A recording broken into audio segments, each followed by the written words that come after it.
What is happening, guys? Will Robinson here from Robinson's Auto, toolsandtime.com. Look at this gem behind us. Do you guys remember this vehicle?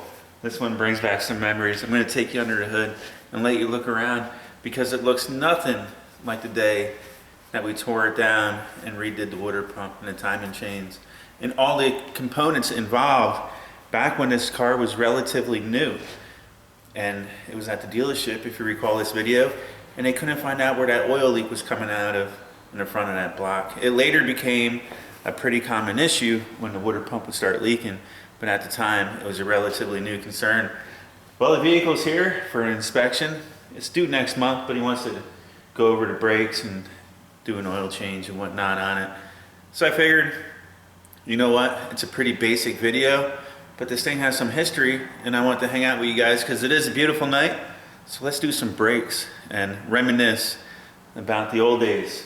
Look at this gem. I don't think the hood's even been popped. No, it has. He keeps up with these. I think I also did coil packs. I think these are the ones that we put Wells coil packs on one time as well. I also got to check the AC on it.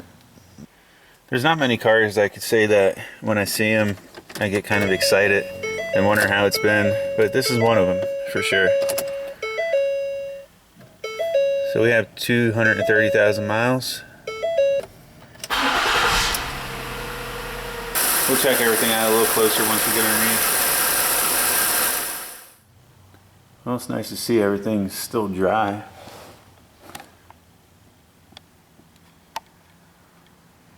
That's cool.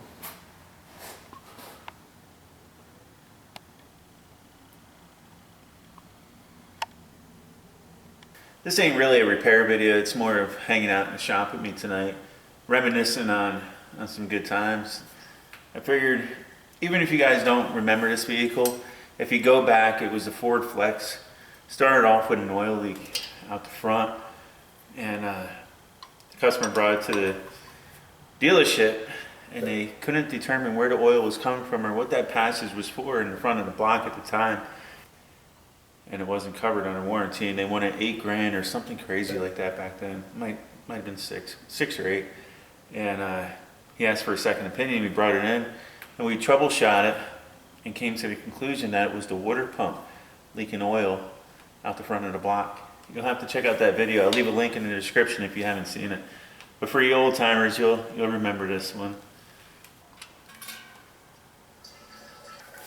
This was done back in the old shop when I didn't have the lift. We worked off the ground. We were all a little bit younger then.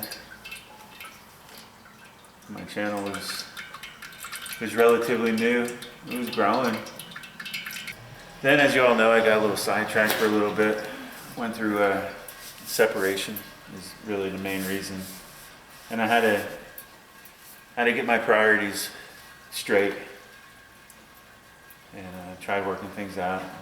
In the long run, everything worked out for the best. Kids are happy, I'm happy, and all is well. And we're still here, and we're back, and we're actually growing it. The whole channel is picking up some steam, and I'm very happy about this. I'm proud, and I want to keep this thing going. I remember last month my nephew left a message on one of my videos, and he goes, "Uncle Will, I hope you hit 37,000 subscribers." And we just hit 38, so it shows you we're starting to pick up some steam. Hey Tammy. Hello. Back with parts. Got some parts? Got some parts. I was telling them some history on this vehicle. That's cool. That was before you. What? This. What part? The water pump on it. Nope, that was right when we got together. Was it really? Yep, that long ago. Well, there you have it. I'm going to be in the doghouse now. I think that was our first job. Was it? Yeah. Well, look at that. Nice one to reminisce on. This might have been the first time we were working on a car together. I wonder why it took me so long. Are those the gold? Did you want the gold? He said he thought you put them on hold. You put them on hold by accident. I'll exchange. Bring me back cheap parts. Come on. Do we put cheap parts on here? Only if the customer brings them. If they give me an option, I'm not going to put cheap parts on it. Okay, it's tight. Right up here's the filter. Pretty straightforward, guys. Got a little filter wrench. I love these wrenches. Quick and easy. What a sleazy. That's why you want me wearing gloves now, I see. On vertical filters, I still make a habit of filling them with oil. Not filling them, but at least getting them primed somewhat. Especially on these higher mileage vehicles. Always make sure your O-ring is not stuck up in there from your old filter. I just put a little bit of oil around that ring. Nah, I don't want to go on camera and say it. I was going to try to tell you what the death of this thing will be, but I don't want to say it. Okay, I usually just get them as tight as I can by hand. Lower it down and we'll put some oil in it so we don't forget.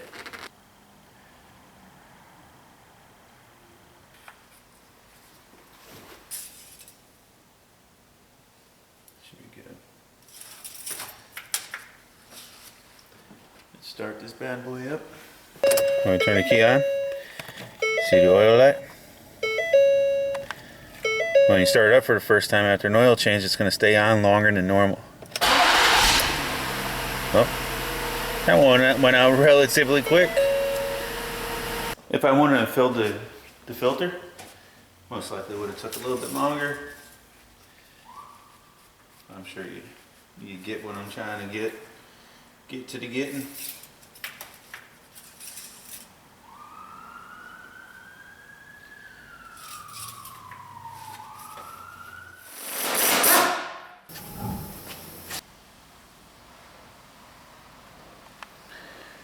As you can see, there's probably a little more than 430 seconds there, so he would pass inspection, but being this close, he just opted to have him replaced. So we're going to do the pads and the rotors real fast. All right, 217 millimeters.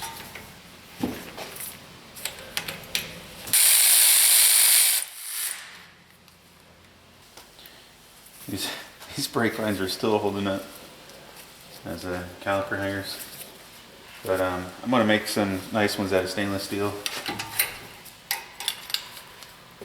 One of these days? One of these days. You know how that goes.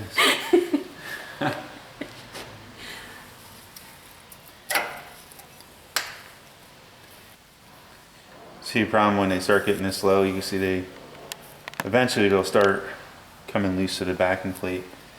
So you want to grab them before they're this far.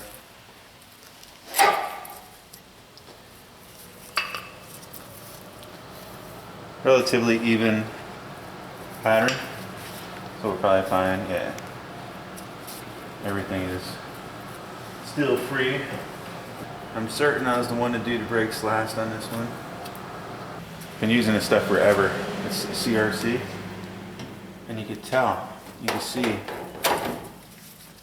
it's still holding up on that caliper, and on the back side here as well. There's some there. So it withstands the heat and the test of time. So I continue to use it.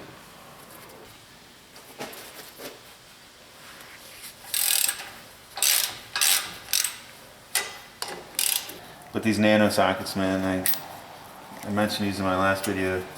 They could come in handy, really handy. You could use a wrench on them if you had to in really tight tolerance areas. Very low profile. For a shallow socket, this is what I go to now.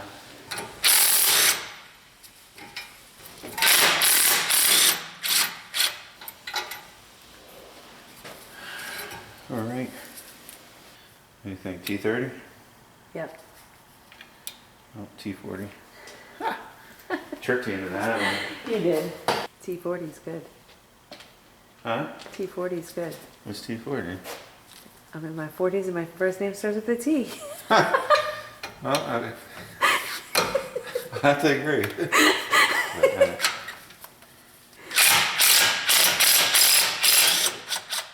You guys wonder why I get stuck here so late. See what I got put up? You can see everything came off nice, and I love it when I come back to brake jobs that I've done in the past. Now I could chuck these on a brake lathe, but to be honest with you, nowadays we could just replace the rotors. This is where the extra time we take to spray and put stuff on the backside of the rotors really helps out, because you've seen how easy it comes apart. It's going to take very little effort to wipe this off and reapply some grease. I don't have to go taking a wire wheel to it and going crazy. I'll take some brake cleaner, spray that down, and we'll be good.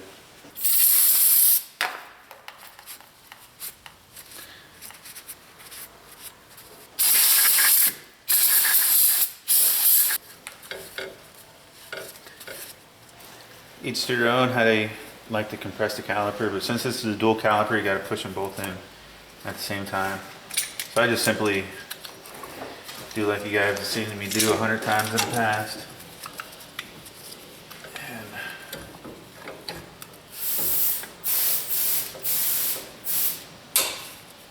before I do the other side, I'll check the brake reservoir. If we have to suck some fluid out, we most likely will. But if nobody's added to it, then we won't. Be good.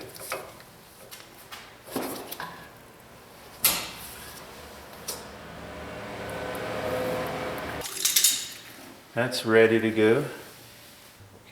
Tammy's preparing a rotor for me. So we'll just prep this one more time. A little different than what I used to use back then. But I use braking caliper grease pretty much on everything. I put a little bit on the pistons. You can put it right to the backside of the pads as well. What you could use here is some of that spray stuff I've seen Erico using. I'm sure it's good. I just don't have any. This is just what I've been using forever, it seems. Now you don't want to go globbing a bunch on, but just a little bit. Timmy's got the rotor all cleaned up for us. Abracadabra. I keep an axle nut next to the lift, and it helps hold everything together while I'm putting the brakes together. But on this one,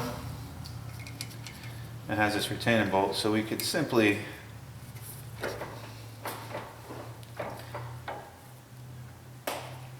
install that, and it'll retain itself in place for us.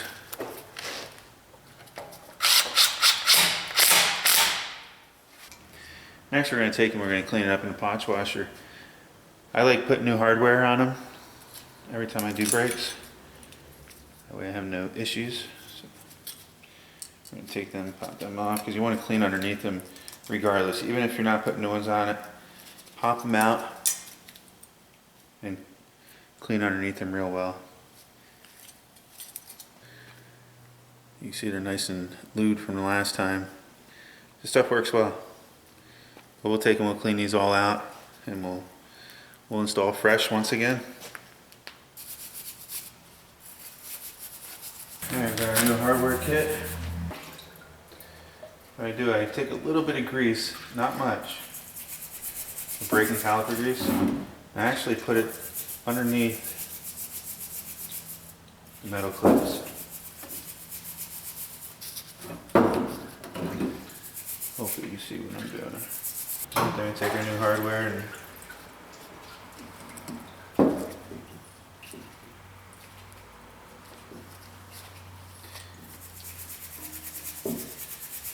there, like so.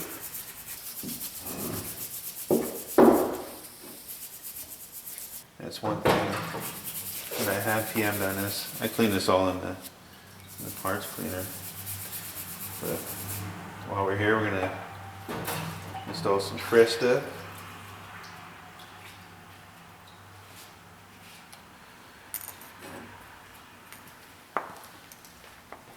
I like to make sure plenty gets in there, because sometimes on your first initial poke there, it'll push everything up the shaft, you know. And you don't want too much getting down inside. So you want to clean it once in a while, because otherwise it'll start filling up the hole, you know what I mean?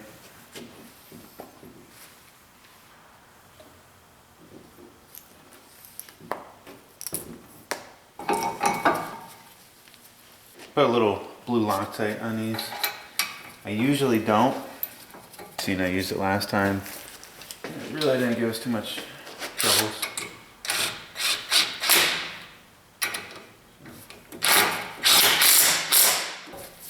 Alright, torque this back. I'll leave it. I'll post it somewhere around here. One thing I did stop doing was putting grease on the new hardware, because I've heard it mentioned, and you know, it makes a lot of sense. It collects a lot of dirt and whatnot, and with it being stainless, the new hardware kits, it shouldn't really rust on us up here. But where it's going to rust is on the carbon steel bracket. So underneath the hardware, it'll start rusting and it'll start picking up the hardware and it'll get tight on the pad. So if we could prevent that from rusting by putting that little bit of lube underneath there per se, we don't really have to lube this side because it's stainless steel and it shouldn't rust. So that's the reasoning behind that. One new pad here, like I said, no lube.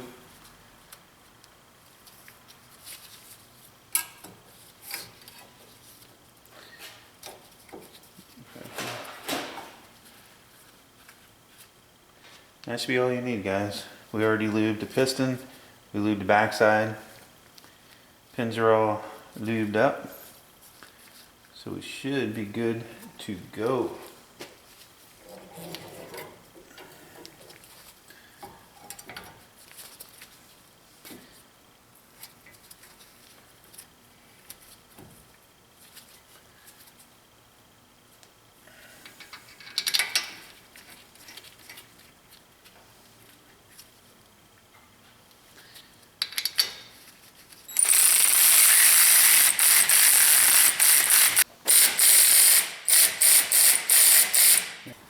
The flat has to be facing the cutout for it to fit in.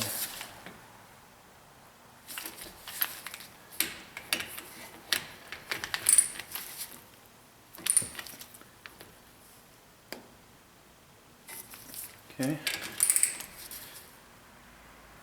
Okay. One more thing, now that we have everything together, the caliper is still compressed in more than the pads. So I should be able to take this caliper and I should be able to float it pretty easily, just like so. Abracadabra.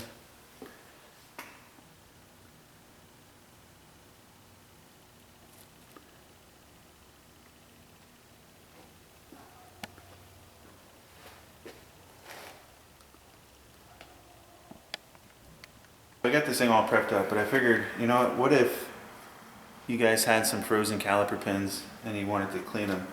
These rubber boots here, when I put them in a parts washer, I just take and I pop them out. I know I should have, this one's all cleaned up and popped back together. But once you pop them out, if it's bad in there, if it's rusted in there, you can take and you can clean that bore out and make sure your pin slides nice and freely in there once again. Because sometimes you will find, if they weren't properly lubed, they will be rusting in there. Your brake pads will be worn uneven. That's just one of the things to look for. Just something I use sometimes when they're really bad. I can tell this is the one I used in the past because it has grease and rust on it.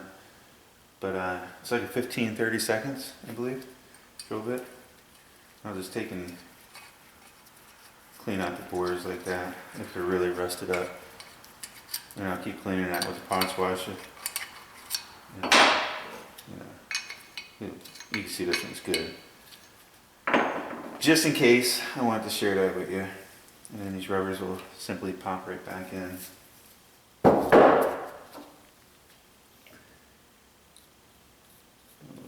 them up.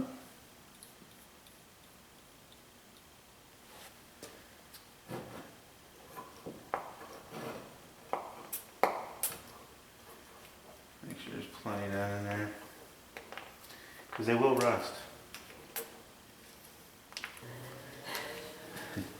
Yeah. So I don't know if I ever formally introduced Tammy, the camera lady, aka the camera lady, but she's been helping us out for a long time now, behind the scenes, and I just want to say thank you and introduce you to everybody. Hi, you're welcome. Don't be shy. Come on. You know I am. I know. Okay, guys, don't forget your hanger. Hope you guys enjoyed hanging out with us tonight. I'm going to put the wheel on, make sure everything's torqued to spec, look over everything one more time. I'm going to jump to the other side, knock it out. It's starting to get pretty late. One last thing I thought would be worth to mention. You want to always tighten your wheels down evenly in a nice star pattern, like 1, 2, 3, 4, 5. That way everything is tightened down true and you're not throwing anything out of round. And it could create all kinds of issues, pulsation, you name it. You always want to torque your wheels to spec.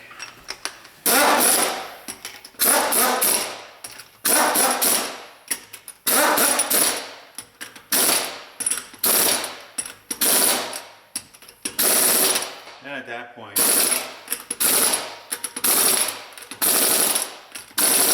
I run them around just to make sure I got them all.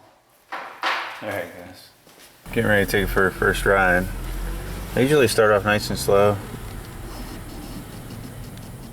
She'll sound a little rough the first few times.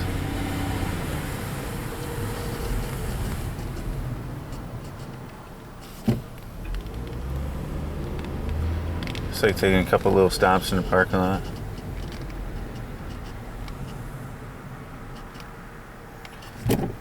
So far it feels good.